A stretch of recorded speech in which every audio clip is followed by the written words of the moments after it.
Well, good morning, Guy. Good It's a morning. real pleasure. It's a real pleasure for me to sit down with you today and to talk about your very interesting and unique work history and career at ACL at Chalk River. I know you were there at the very beginning when NRU was being constructed, the NRU reactor. That's right. You were there. You attended its shutdown long after your retirement. And you played a key role in so many aspects of the NRU lifetime and in operations in general. So my own background, having been part of operations for some time, it's a great pleasure for me to sit here with you and to get your experiences captured. So a great pleasure for me today. Going back to the very beginning, I understand that you began your work at Chalk River as a foreman with the foundation company. Yes. In 1952. Can you Yeah. tell us a bit about that and Yeah. just to get us going? When I was working at a foundation company in Pine Falls, Manitoba, and on the dam, and when the work was completed, I was transferred here to ACL. And at the time, because I was on staff, I lived on the property. Is that right? Yeah, beautiful room and all the perks, the first thing I did was work on a powerhouse. Okay. They made it larger, and anyway, shortly after the ACL or the NRU site, was cleared up, and then I worked there for 2 years, and a foundation company was going to transfer me to Murdochville, Gaspé. In Quebec. Yeah. Okay. Yeah. But there was a strike going on, and also I had met my future wife, and I didn't want to stay on on construction, and but I was given a opportunity. I worked in Kitimat, BC. Yes. Another dam, I guess. Yeah, well, Yeah. it wasn't a dam there. It was actually built into the mountain, Oh, okay. Camano, Yes. Yes. Yeah. And my intention at the time was that I would make my home there with the salaries. I used to bank $450 a month. At that time, that was unheard of. And that was with the foundation company, No, that was Morrison and Knudsen. Morrison and Knudsen. Oh, okay. Yeah. Yeah. And the contract was 6 months. And but what happened is when I first got there, the guy that I was going to work for Yes. had his feet on the desk, and he said, "We'll try you, and if you don't do, we'll can you." 6 months later, he didn't want me to leave him. He was going to give me a job or take me down to Australia. They had a big contract, and but I couldn't live there, and I wouldn't have never brought. It was raining all the time. Okay. Never saw the sun, and I thought I'll come back to Chalk River, and I was still. I had a lot of friends and contacts, and so I got back with Foundation Company. But I made an application to work for ACL. Yes. And on May 27, 1957, that's when I started as a reactor operator, trainee. Trainee, right? Yeah. And 6 months later, if you're promoted to to third class, second class, and first class. And in May 57, NRU was final construction and beginning commissioning, I suppose, and Yeah. getting ready to start up. Yeah, Can I just go back to the work you did with the foundation company? You mentioned construction of the powerhouse, and I guess in those days... reinforcing steel. Oh, okay. In NRX in 52, or I mean, NRX would be operating, NRU was under construction then, or you mentioned it was being cleared, and Yeah, I mean, that must have been a huge construction project to get that facility built, really, in 4.5 or 5 years. unbelievable. Well, you know, like what happened later, you know, with the Maple X. Yes, it's a different story. That's a different story. So when you were hired then as a reactor operator, trainee in Yeah. 57, and then you progressed from there. Yeah, And can you tell us about maybe your experience? I think you were there when NRU first went critical in, yeah, I was there. in I was November there 57. because when I first moved to, I was put on rods, the rod crew, Yes. and they were the day crew, but doing anything to do with rods, you know, the testing of the fuel rods and the control rods, and I became their so-called one of the two controller expert. Yes. And at the time, the control rods, they were giving us a lot of trouble because as they got heated, got heated in the reactor, the limit switch, there was no leeway. But that was fixed, you know, like eventually, there were quite a few problems eventually that were fixed. The magnets had been soldered with lead, but they crystallized under radiation, and they leaked, so they had to be welded, all stainless steel, and the spring, the absorber, you see, I don't know if I'm going to explain something that the control rod Yeah. picked up an absorber. Yes. You know, okay. Keep it suspended. Suspended. And if you trip the reactor, you know, the magnet, power of the magnet dropped and the absorber went down to shut down the reactor. And the coil, you know, it followed, was very springy, which was good that way, but it pitted, so it leaked. So they changed the material in it, which was nearly not as springy, you know. Oh, okay. Yeah, so that gave us some problem. We had to shorten the amount of coil. So there were a lot of things that you know, in the early days, the fine-tuning. Oh, I'm sure. Yeah. I can just imagine. Yeah, I mean, the control rods and absorber rods ended up, you know, causing minor problems, operational issues for Yeah. the whole life of the reactor, really. You know, and the people who, like you, who could set up the control rods and diagnose those problems were so valuable yeah, to keeping operating. Yeah.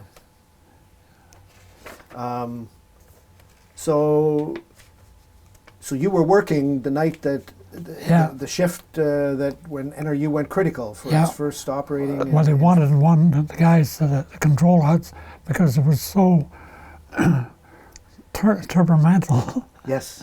that they wanted somebody there, you know. To be available Yeah. for any setup issues Yeah. and whatnot. And it was a good clean startup I mean, I wasn't there, but from what I've heard, it was a good, clean startup that night. Yes, yeah. Yeah. And I remember something that I'll never forget. John Inglis, with his deep voice, reactors now critical. Yeah. and NRU ended up remaining in operation for over 60 years. 60 years. Yeah, which is a real testament. And Yeah. you know, And in between that, there was a vessel change. yes, in 72. 72, yeah. Yeah, yeah. And of course, you would have been involved with that in various capacities. Can you tell us memories around that? That would have been a real challenging time to, and maybe what you did in relation to the vessel replacement. Yeah, well, I wasn't involved with the replacement. What was I was in the main office, and I was given the job of tabulating the radiation of different employees, different departments, and their cumulative radiation doses. Yeah. But that's one thing I did. I computerized that, so it's a spreadsheet, and I was told many years later that with the radiation department that they were still looking at those numbers, but it was, well, with a spreadsheet you can add or accumulate. Yeah. And you set that up, Yeah. and I'm sure in those days that would have been a very new thing. For sure. Yeah. In fact, I think in 1967, there was a strike, and that's when I got into computers, because at the time, in '67, I was on staff then. Okay. Yeah, and as a rod supervisor. Okay. 67. Okay. Yeah. Yeah, and there was a skeleton crew that had to come in, to monitor the reactor. Yes. There were 3 guys, or it might have been 2, I don't know, but very few, But a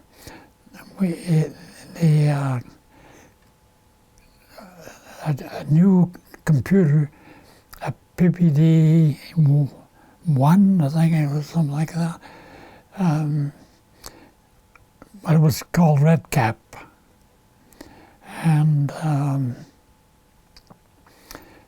it was an assembly language. Oh, okay. Anyway, that's when I showed an interest in that, and eventually, I got into other language, Fortran, and yeah. And you did that work to record the burn-ups for spent fuel? That's what yeah. In fact, the chap there was Mel Burley. Yeah, that really helped me actually, because I was one of the first one that really took to the computers. Yes. I learned Fortran and assembly language first, Fortran, and that's really unique, because you came from the construction side and the operations side, and then I understand you studied some mathematics and learned computer programming. Yeah. You know, so that's a real shift in your Yeah. contributions. That's one thing. Even when I was working for a foundation company, I was taking courses. You know, I never stopped. You know, I don't know if I should say that, but when the guys were finished their job and played cards, You went and read a textbook, is that right? and I was kind of a policeman in a way, but I was studying. Sure. Uh, Well, I'm sure there's a lesson there for all of us Yeah. about continuing to learn. yeah. And I think you're a great Well, example of that. That is something I got from my dad. You know, he'd say, make sure you learn something every day, and at the end of the day, you'll have passed a lot of people. And I keep telling my own kids, my grandkids, Sure. because I can attest to that. No, that's great, and your history demonstrates all of that. Oh, for sure, because at the time, as an operator, to be running the shift, you know, in control of running the shift, it was all the engineers. Yes. Yeah, and it was one of the general superintendent.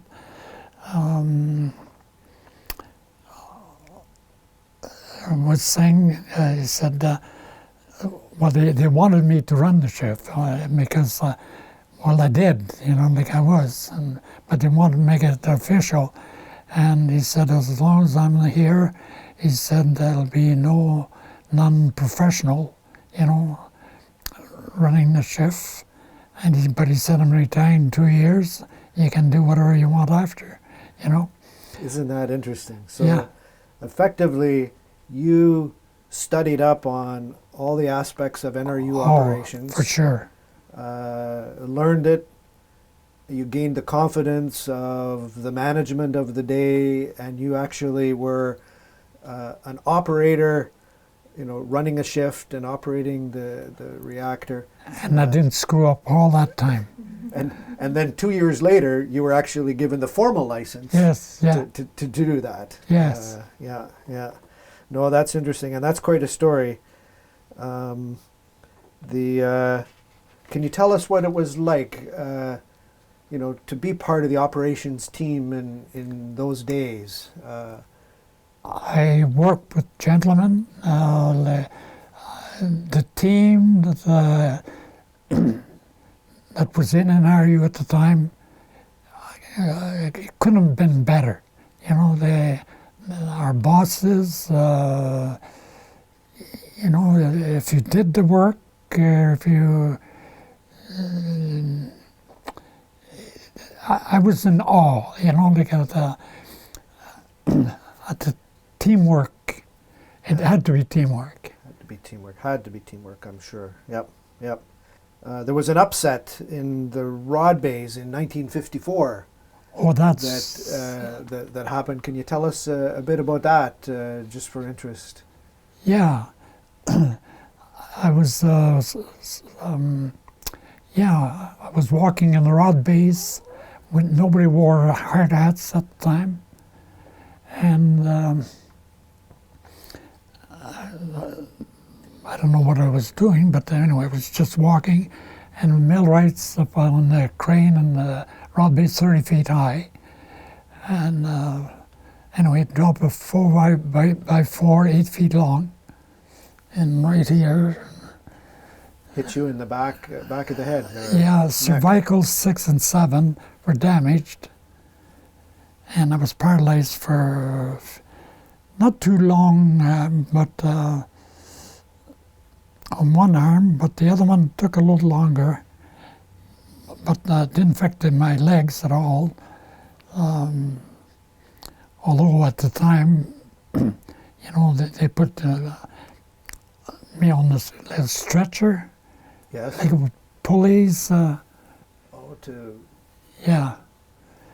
And keep your head positioned. Yeah.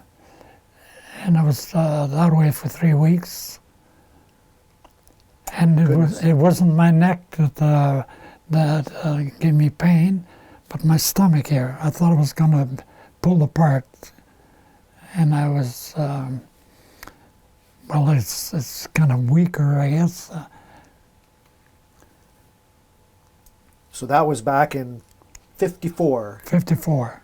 And you know, with partly paralyzed, and that was just before you were getting married. No, I was a month married. You were a month married at that time. Okay.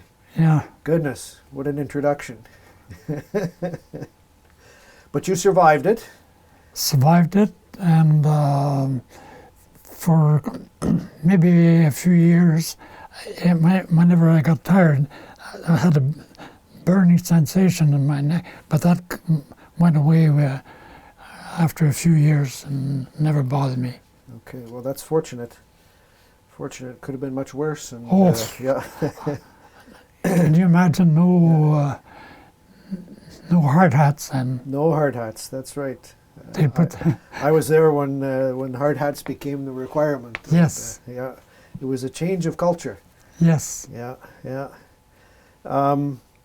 We touched on this already, but can you tell me a little bit about your work to automate the burn-up calculations? You know, this ties back to the computer work you were doing and learning.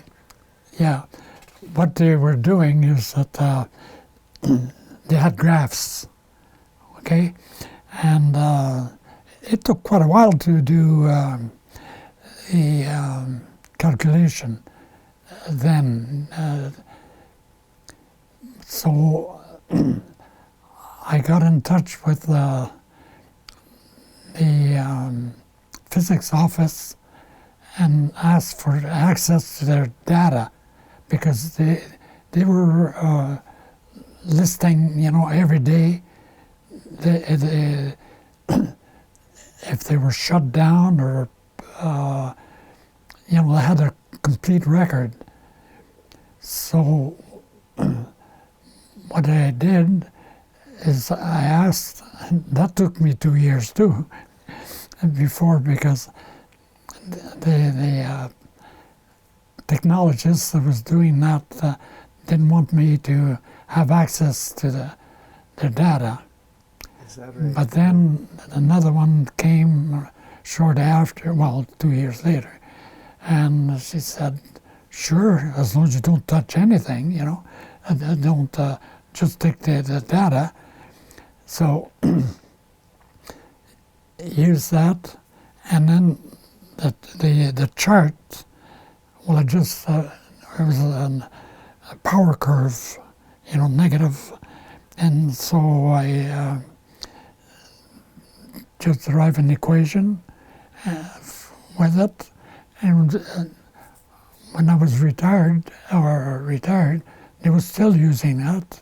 I don't know if they still use it, but it was. But anyway, one thing I did show that in 2 hours I could do, like if they had 8 shipments, I could do in 2 hours what took weeks before. So great savings. Oh yes. I got an award for that. That's. Okay. Oh yes, okay. And HCL didn't give many awards at the time, you know. Right, including a cash bonus. Yes. And this is in 85. Yeah. 1985, from Eugene Krytov. Well, it's good to be recognized like that. Yes. And, you know, again, it was unique what you were doing, because you were bringing some of your interest in the newer technologies and applying them. 1958, I was on my long weekend. I was on days, long weekend, and I came in. They dressed me up again for control rods. Yes. Dressed me up, plastic suit, army mask, and we had an elevator in RU, and but that day it didn't work. It wasn't working, and it stopped. So at the time, or the steps to the top. They had cameras set up, and got in touch with the control room and set up the control rods on the limits on the control rods. They were giving us a lot of trouble, Yes. you know, at the time. Now some of these problems were fixed, you know, pretty well, but then they got other problems. And anyway,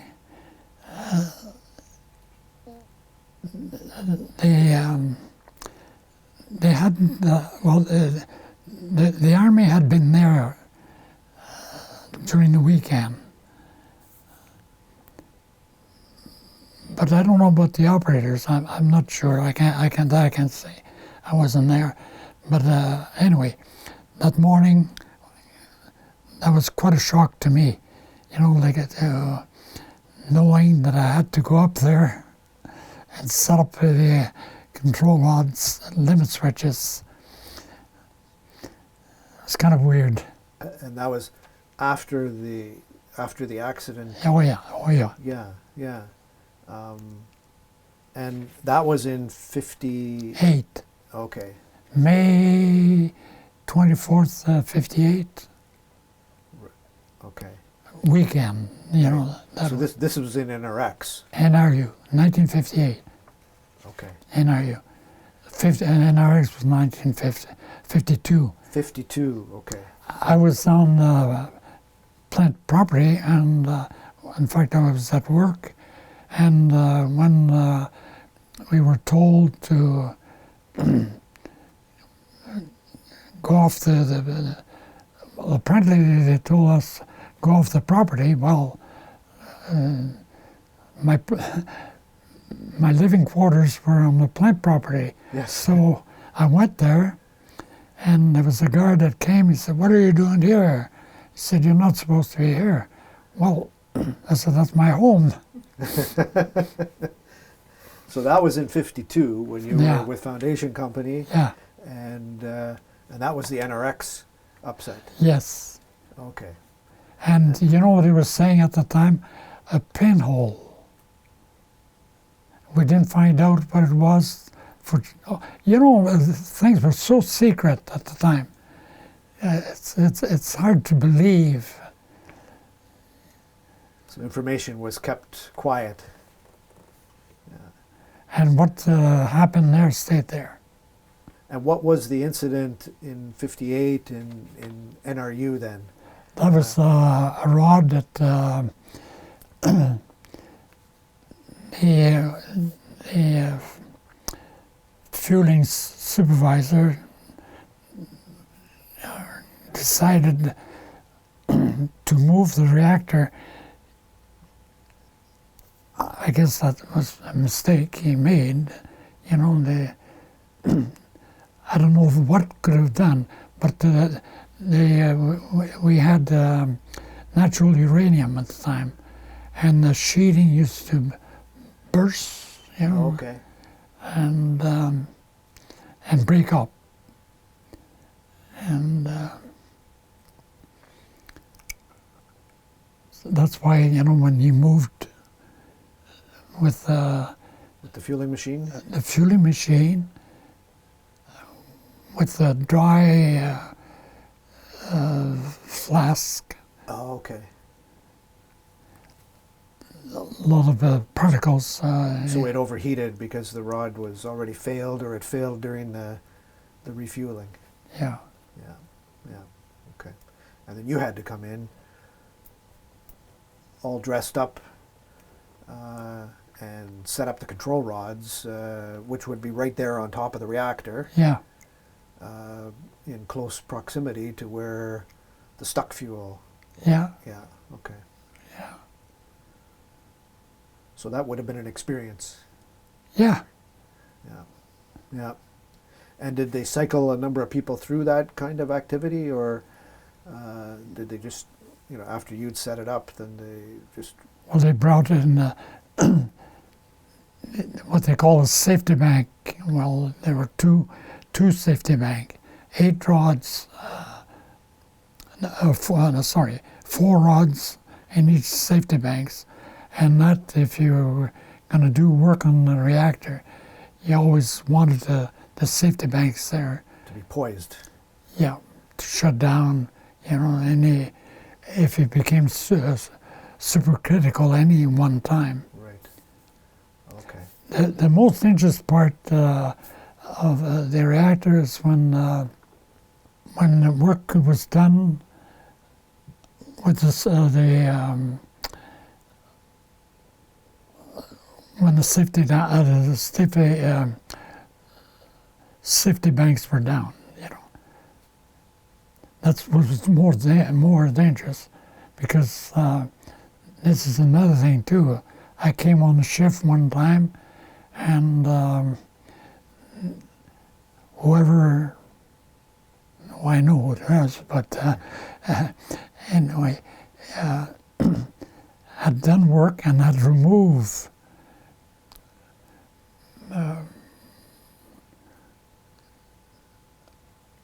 enough negative reactivity.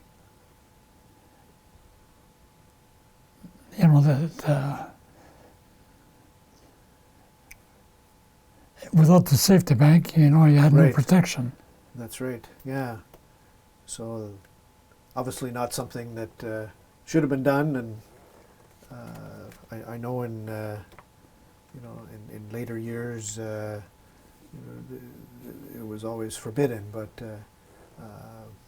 so that's an interesting story. You would have had to set up to make sure that safety bank could be established then, so they could do the work to recover the failed rod, right? In as part of that 58 cleanup. Is that right? Yeah. Yeah. Interesting. Well, I feel I was privileged, in a sense, blessed, to have been able to work with such a team. The teamwork was just incredible. Incredible. And you were part of crews of guys that would work together. Were there many ladies in the crews in those days? Not No, many they at all. came much later. Yeah. Bibiane Murniki, I remember her name. I think when I was there, she's the only one that qualified. There were others in the later years Yes, of operations, yes. for sure. But Yeah, because when I was there, when the reactor was shut down, there was a lady there. Graham? Was it Graham? right. Right? Yes. Wendy. Yes. She became a senior reactor shift engineer in the final years of the reactor. Yeah. And there were others in training. Then the operations teams, the shift crews, there must have been a lot of camaraderie in the shift crews, because you'd be together, on shift. In those days it was 12-hour shifts. No, 8 hours. 8-hour shifts. Okay, that's interesting. You would do 3 nights in a row? No, 7. 7 in a row. Okay, so it's quite a different shift operating regime than in the final years. Yeah. And how did you find shift work? Although I fared out better than some. Some couldn't handle shift work at all. It can be very hard. Yeah. And how many years were you on shift? I was lucky in a way, because I came on days nearly every 2 years stint on the shift, and 2 years on, yeah.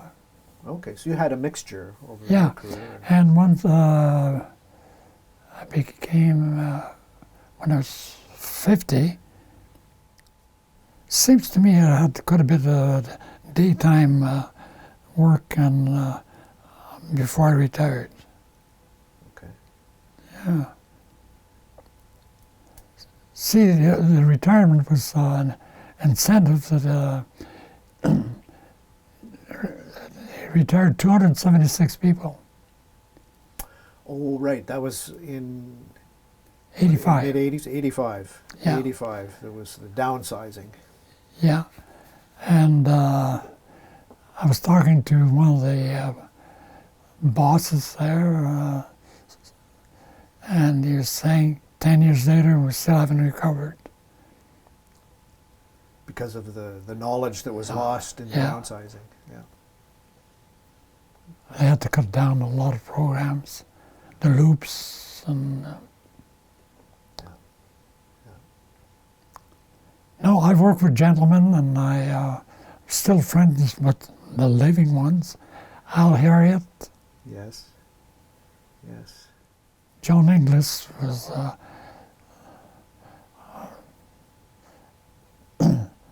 for much of my years there, was the superintendent. Honest as days long, and had a lot of respect, you know. Oh, and another guy too is that Gavin Nicholson. Oh, yeah. He died young, but I think he was 62 when he died. I worked with him quite a bit on days. He liked me to work for him, and vice versa. Yes. No, that's good. Anything about isotope production that you want to share or recall? You know, the reactor was operating for isotope production, you know, for decades, and it sort of drove the ship. Can you? The Molly was probably the biggest. That was continuous. I'm just wondering who produces the Molly now, technetium. I'm not fully aware. I know we import some, and there's a tiny amount produced by non-reactor means with accelerators, but it's nothing like what NRU used to produce. No. Nothing near that. Yeah, I-18 135. There's something too that we did, irradiating silicon wafers. The wafers, or the ingots. Wafers, yeah. Yeah. Yeah, that was interesting. I think once some of the silicon transmute to phosphorus, I think, something like that. I better not say too much there. It's too long ago. I know it became special silicon that was highly valued. Oh yes. For, I think, because of the transmutation that happened. Yeah. Yeah. People there, a lot of gifts, yeah.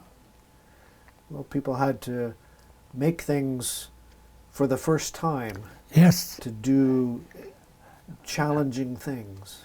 You know, I'm still awe, like building an RX, first of a kind, you know. Yeah. Then NRU, 4 years, you know.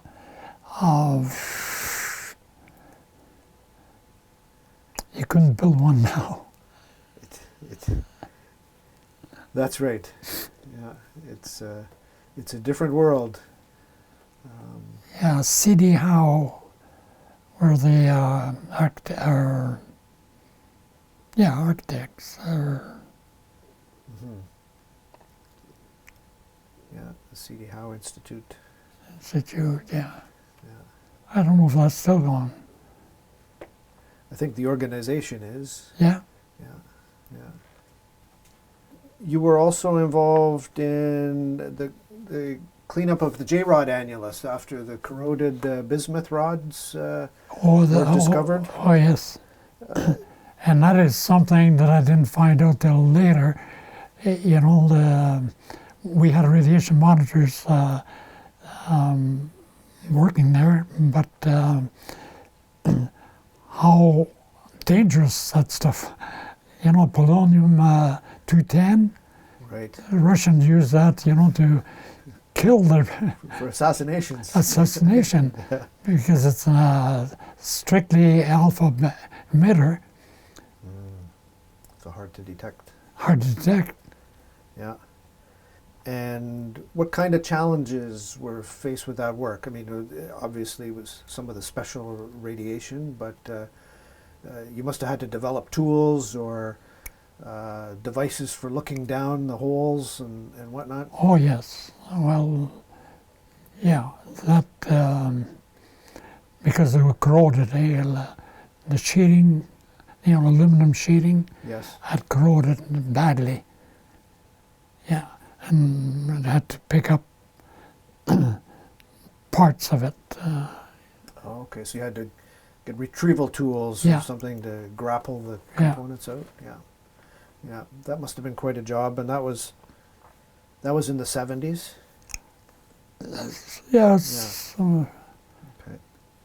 So you studied the aspects of the NRU reactor and its operations and all that. See, you had to qualify, like say, before you before you became well. See, as far as I knew, I would never be able to run the reactor. I mean that, you know, because it was all professional engineers. Yes. And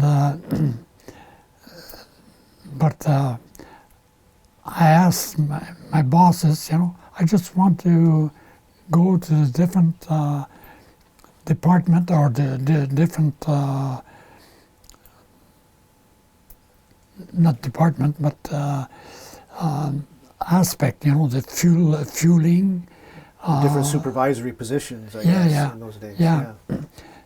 And also qualify in all those, like with the loops, you know, research. Loops and rods. Rods and control system.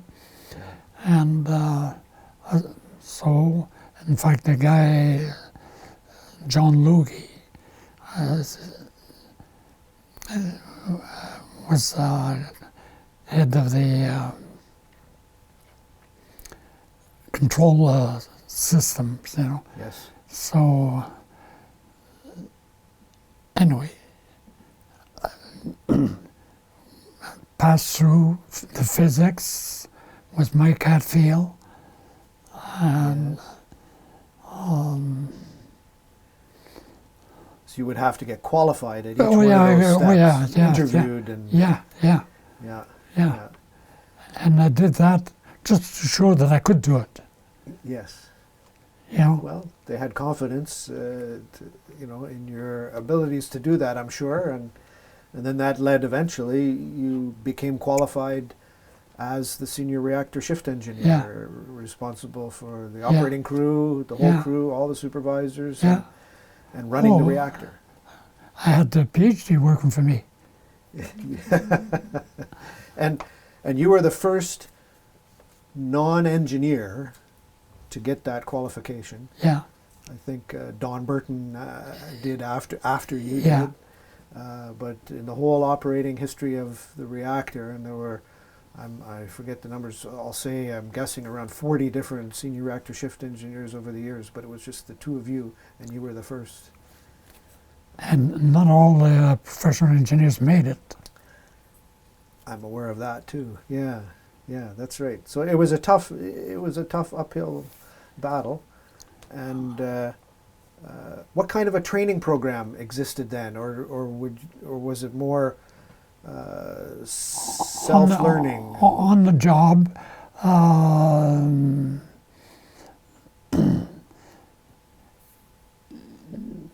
There was no formal. It was mostly on the job. Okay, on-the-job training. So you, while you were in operations and probably while you were the senior reactor shift engineer, there were a lot of special tests and experiments done in the reactor. Yeah. Can you tell me about maybe one or two of those? Well, I was that you recall? very much involved with 3 Mile Island. The replicating, you know, what had happened there. Yes. The ACL had a contract with Bethel Western, and worked with the Americans. They had, that was kind of interesting. The reactor, you know, was so flexible.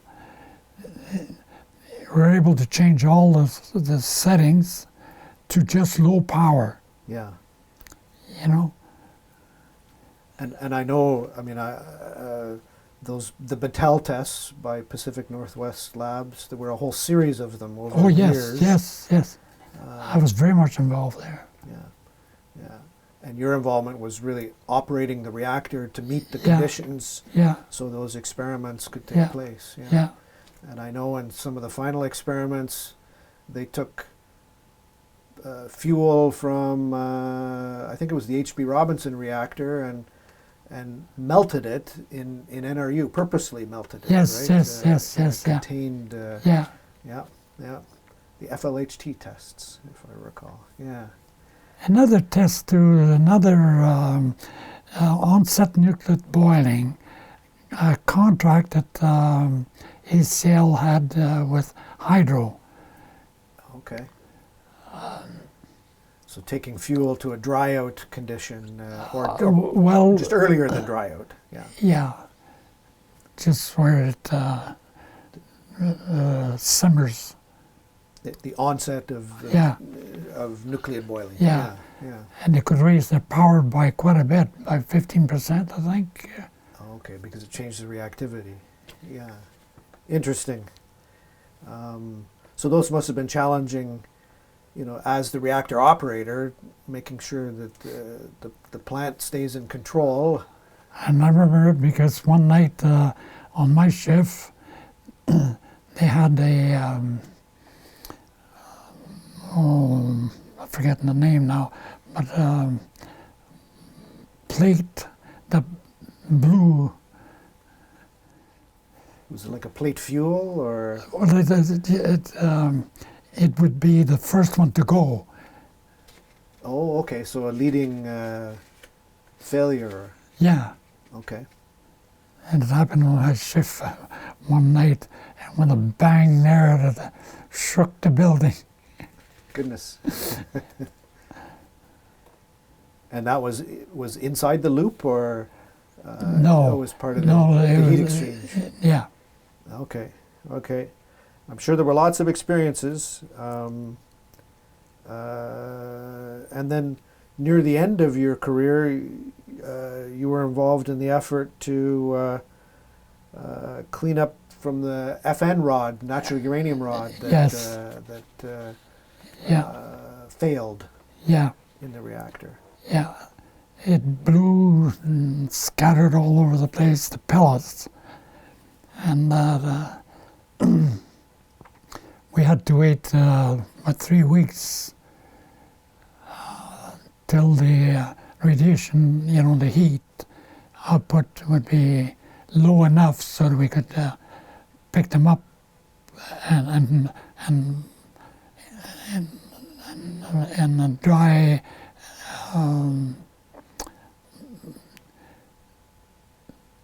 be transferred dry Oh, right. to the storage block. Okay.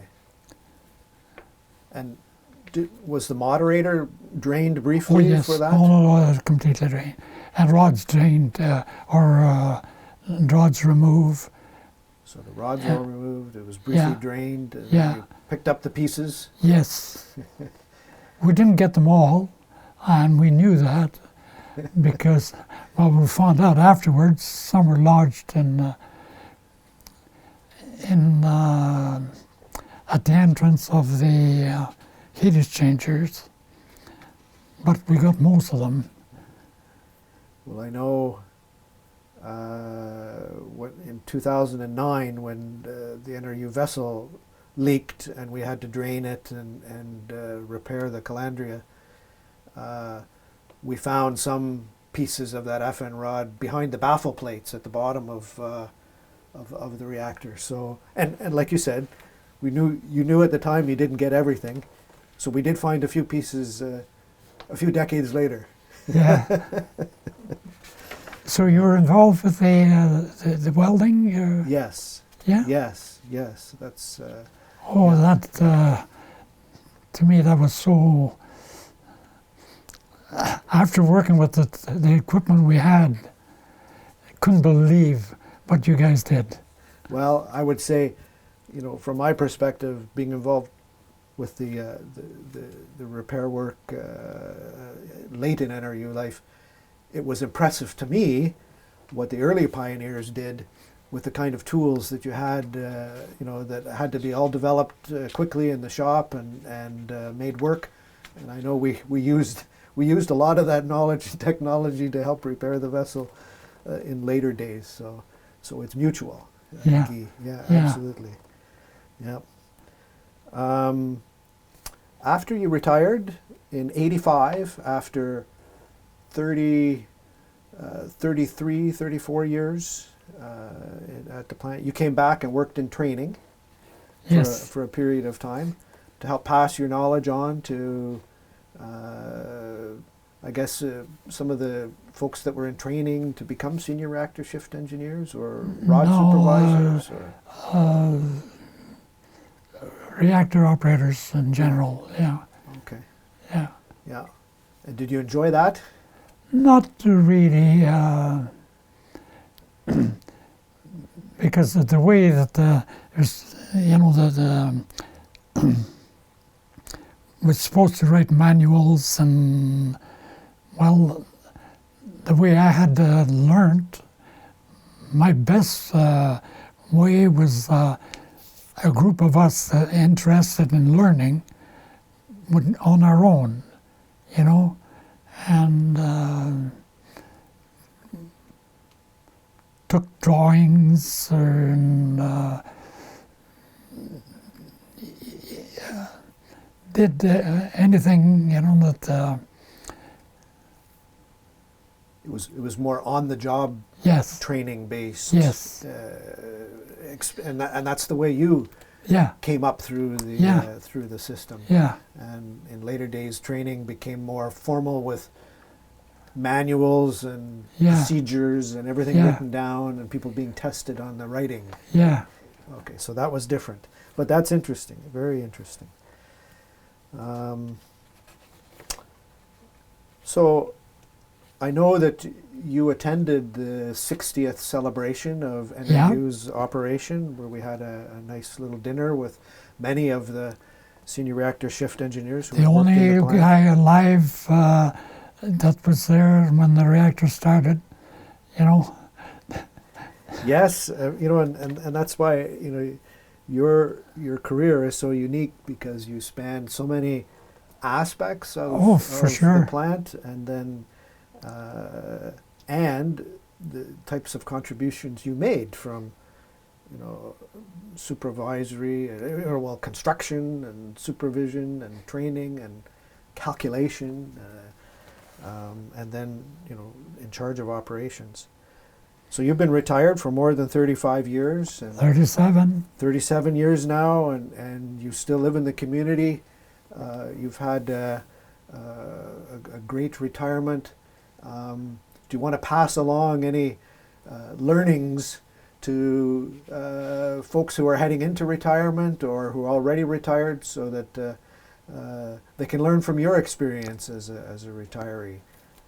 Well, it's one thing, never stop learning. Never stop learning. I have many interests. I became a radio operator.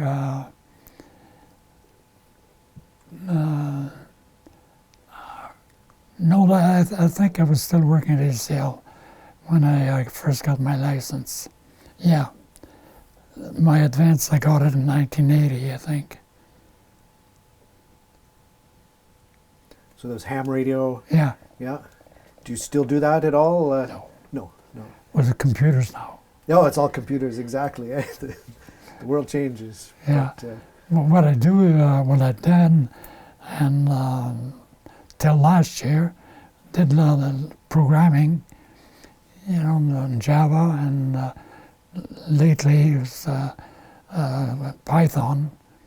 so you've had a wide range of hobbies and interests. Oh yeah, oh for sure. Besides the kayaking, Kayaking, great. when I was young, 80, I did 1,572 kilometers. When you were young at 80, you did that, yeah. In the river here, or The river and Killarney Park, and I don't know if that's the year I was in Newfoundland, but anyway, mostly on the river. Great. Well, it's a wonderful But I was place. young then, Yeah, when you were young then. Because you're in your 90s now. 92. 92. Wonderful, wonderful. It was a privilege, you know, to have worked at ECL. That for sure. Yeah. Well, That was a good move. it was a good move. You could have ended up in rainy British Columbia. Oh yeah.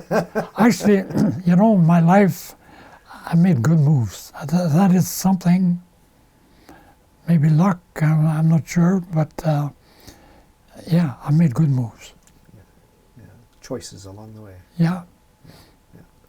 I live along the river. That's That a was- good choice as well. Oh yes. Good for you. Yeah.